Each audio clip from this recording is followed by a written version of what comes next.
Good evening, ladies and gentlemen. Welcome to another episode of the Paul Brown Show. This evening, I have a very interesting guest.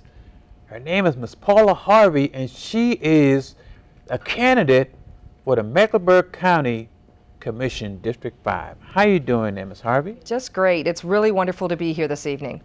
Tell the audience a little bit about yourself. Well, I have been in Charlotte since 1991, and I'm a mom, and I'm a businesswoman, and I have been running businesses for quite a few years. I've also worked in a lot of different industries here in Charlotte as a human resources professional, so I'm a human resources professional by trade. I also teach at UNC Charlotte and Central Piedmont Community College and Wingate, teaching leadership, human resources, and all sorts of things, and helping a lot of people to get jobs in the area. I have a wonderful husband named Kenneth, and he's been taking great care of me for 10 lovely years, so I'm still his bride. And I have beautiful twins, Andrew and Alexandra, who are 20 years old, and they're college students. One is at Central Piedmont and one is at UNC Wilmington. In fact, my daughter just declared her major in HR, following Mama, an apple not far from the tree. That's great. That's great. What made you want to run for County Commissioner, District 5, Mecklenburg County? It's kind of an interesting story. It's not maybe the traditional way people get into politics. And in fact, I kind of keep asking myself, what am I doing? But my friends, I've been going up to Washington, D.C. since about 2006, stumping about things that apply to companies, trying to get the right things, trying to get our politicians to listen. And I've talked to Senator Burr, I've talked to Senator Hagan, I've talked to Sue Myrick, and talking about things that matter to us as employers to do the right thing by our employees. And so I've been doing that for such a long time, and I've gotten good at it, and I've been training others to do it in my profession. I'm also the president of the Society for Human Resource Management of North Carolina. So I represent the 8,000 HR professionals all over this state. So last year, as a brand new initiative during my presidency, I decided to have the very first day in the district up in Raleigh. So we brought HR professionals, and as our very first inaugural thing, we had 30 folks come, and I was so excited. And I took them around in the General Assembly, and we got to talk to the senators and legislators about things that apply to us as North Carolina businesses and HR professionals. As I was walking around, a friend of mine has her JD, and she says to me, "Paula, you love this stuff. Why don't you run for election? You need to be a politician." I looked at her and said, "You're crazy. Are you nuts?" And they said, "Paula, you want to make a difference. You would do this for the right reasons, really to help people." And so I thought about it, and then she wrote me notes, and she started talking to my other students that I have at the different colleges, and said, "You got to tell Paula to do this." And it just snowballed and snowballed. So about October, I'm like, okay, let's meet. And then she became my campaign manager. Right. And then by November, we had heard that Neil Cooksey wasn't coming back, and I'm hoping that he's doing well. And so since he wasn't coming back as county commissioner, she goes, "Oh my gosh, that's a perfect job for you. What, it's written down? Look at it. It does budgeting, you teach budgeting. It does taxation, you teach taxation. It does all this stuff with health and welfare, and you're great. You've done a lot of things with different community organizations. Why don't you run for that?" And I looked at it, and I did my research, because I'm a professor type, and I'm a teacher, and so I looked at everything. I said, you know what? I could do a really good job at this. So I decided, and on actually Valentine's Day, I filed. And I took my family down there, and we filed along with some of my friends, and had a nice little thing saying, you know, I'm going to do this for the right things, because I love the Charlotte area. I love Mecklenburg County. I've been here 21 plus years. This is my home, and I think I can really serve this community well. Is this your first time running? Oh, yes, by far. How was that feeling going to that office to file those papers for that office? Absolutely scary, to be honest. Why? Well, you know, you've heard so many things, and I'm a CNN junkie. I have a XM stereo, so I listen to the satellite of the CNN, and especially during the last presidential election, I think I was just glued to it, and I listened to that. I just love listening to news and seeing what's going on. I keep abreast of all the employment law by far, because that's so much important to what I do as a HR professional. And I just thought, and I had this feeling, this is an important thing. You're making a huge change in your career. saying that you're going to get out there, put your name out there, and let people do the slings and arrows of running for something. And I said, wow, and you're going to put yourself in the limelight, you're going to put your family in this. And I will tell you what is the most wonderful thing is that my family was right there with me, and they said, go mom, go honey, we'll be there for you. And they have been at everything. They were at fundraisers. My husband's gotten up and talked for me. My mother was at the Democratic Women's meeting for me last night, and it's just been a family affair, and just it's been good. You know, I just really, I was scared. You know, I tell people sometimes if I knew what I was getting myself into, I wonder if I would have done it. But I just really feel I can make a difference. So I think that's why I've done it. Mecklenburg County District 5, what area does that consist of? I kind of tell people it's the South Charlotte egg. They laugh at me. But if you look at kind of Charlotte, you go downtown and Kings, Queens, and you go all the way down to 51, which I'm close to 51. And then you go from South Boulevard all the way over to Monroe Road. And it's kind of this egg. So it's above Valentine, but it's really that South Charlotte egg that's been there years and years. And there's a whole lot of people there. Correct. And so I really think that there's a good potential that I could do this, win this. And I think people will want to have this fiscally responsible, conservative woman who's going to make sure the money's spent right, but is socially liberal and cares about people. What are 3 of the issues that you feel that we need to be discussing within Mecklenburg County? Well, there's 3 things that really are kind of big in my mind, and they fit kind of what I do. Getting jobs, getting people back to work, and we still have around 10% unemployment. That concerns me heavily.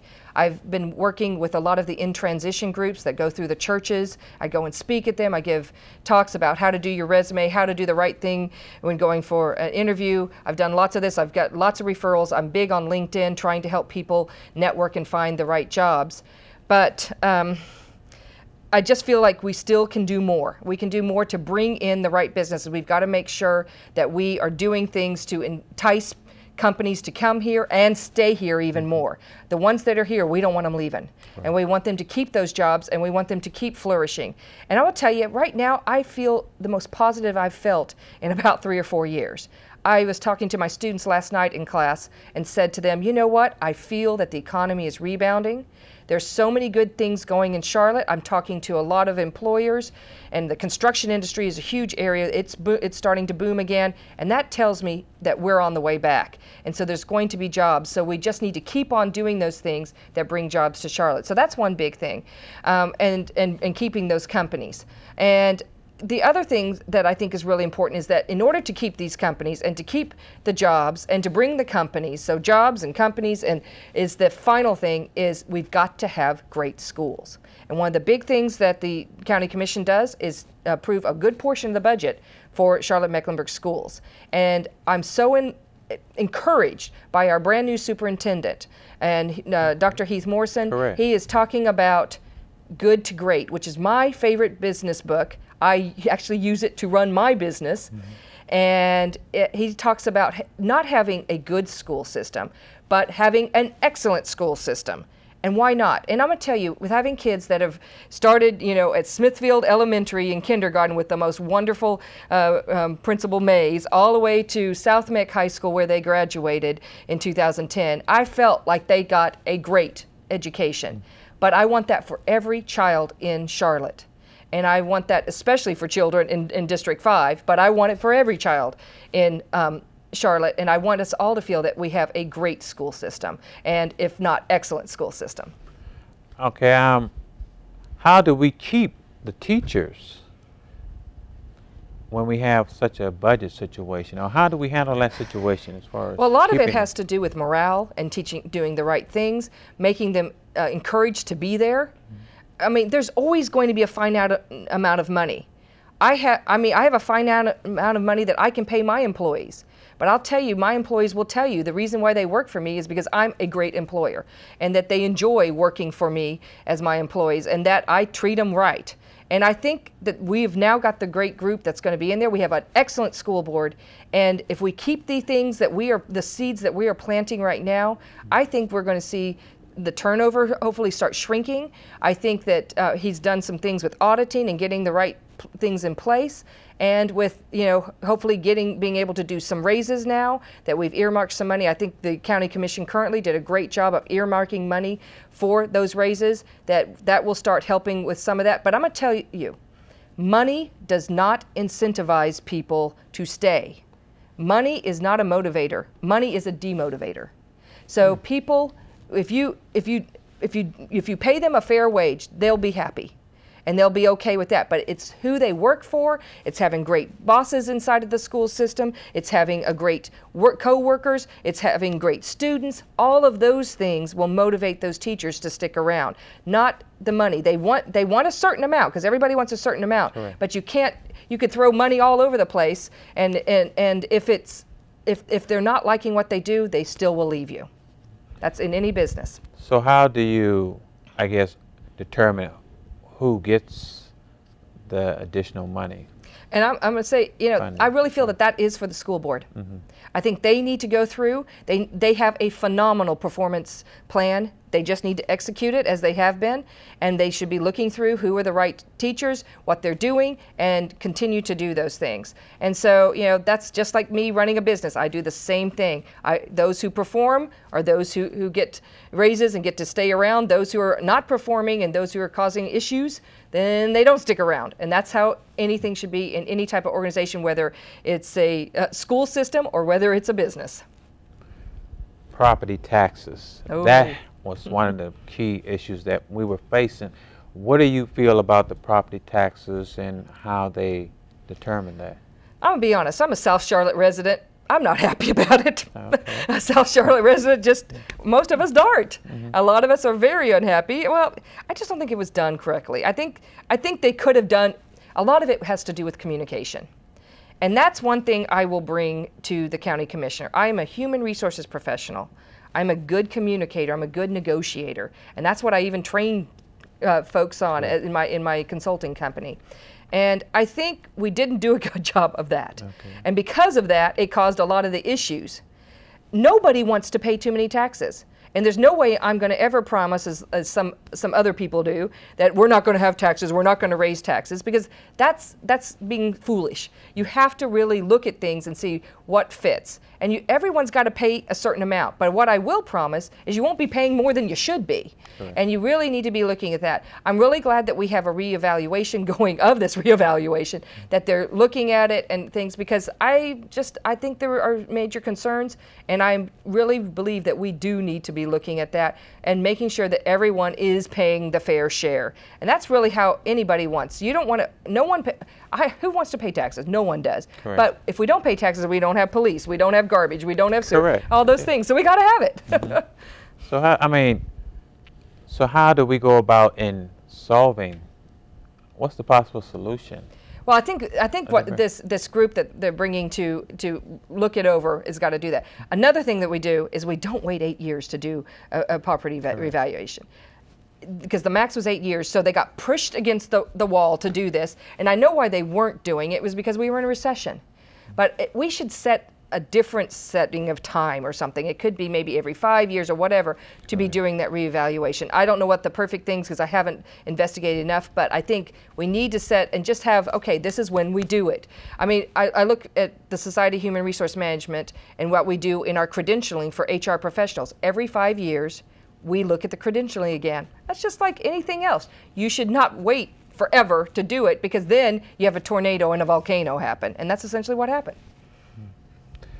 Another key issue that we need to be discussing is voting. Okay, I read in Charlotte Observer that there was a total of 118,400 registered voters in the district. Why is it important that we get people to vote? Because there's a small number of people voting. Yeah, the percentage is sad, and especially in the interim elections, not a presidential election. So I think it will be bigger in this election, mm-hmm. But still, I don't know what it is. There's been such an apathy. I've always been good about the presidential elections. I also vote in many of the other elections because I'm a person who does my research. I read the Charlotte Observer, I get online, I read about the candidates, and I don't vote for ones I don't know something about. Mm-hmm. So, because I feel like